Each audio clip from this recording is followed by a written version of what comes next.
Сәлем достар, бүгін антитрендтер туралы айтатын боламын. Мен Алтынай Әзірбай, сіздің интерьер дизайнеріңіз. Үйіңізде менің айтқандарымның кейбірі кездесіп қалып жатырса, алдын ала кешірім сұраймын. Ал енді бастайық. Бірінші антитренд ол душевая кабина. Душевая кабина ол ерсі көрінеді, ол өте үлкен жерді алып тұрады.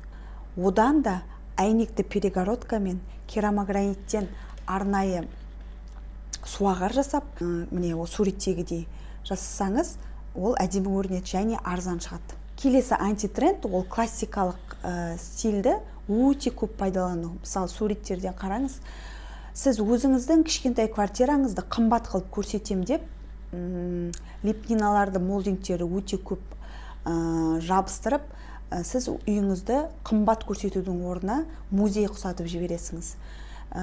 Жалпы кішкентай квартираларда классикалық стиль ұнайтын болса, аз-аздан пайдалануға болады, әрине.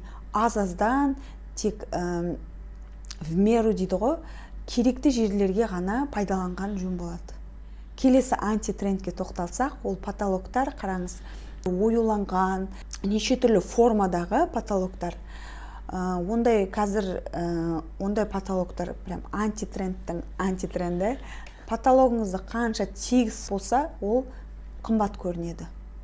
Және де ешқашан ол трендтен қалмайды. Келесі антитренд ол перделер. Қабатты перделер. Және де түстері мені көрдің бе деп тұрған перделер. Қазіргі уақытта перделерді төгіп қойғанның өзі өте әдемі көрінеді.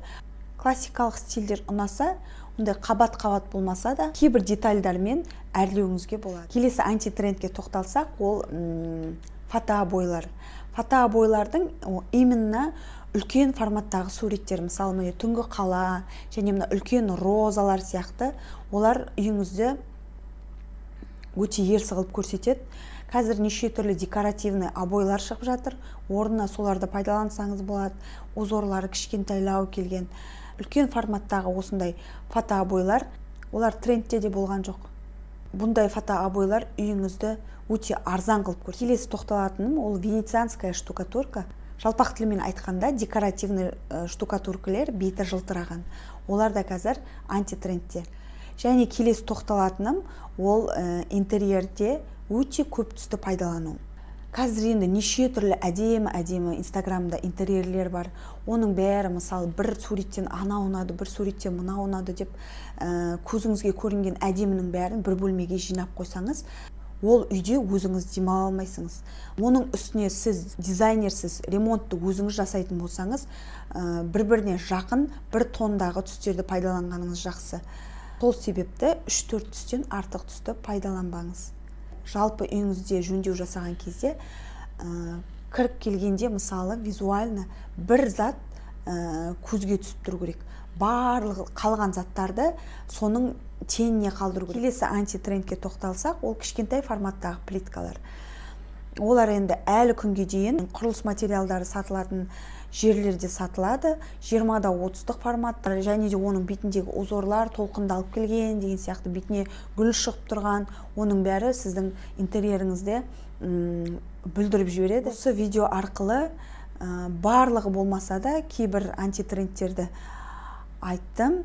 Енді осы видеоның астына өзіңіздің пікірлеріңізді жаза кетсеңіз болады, қандай темаларды қозғайын, және де тілектеріңізді де қабылдаймын. Осы антитрендтерге тоқталдым. Енді үйіңізде кездесіп қалып жатырса деп жаңа видеоның басында айттым.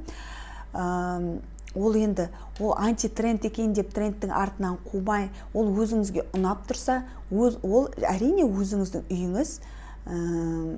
Ешқандай антитрендте, трендте сізге кедергі болмайды. Тіркеліп кетіңіздер.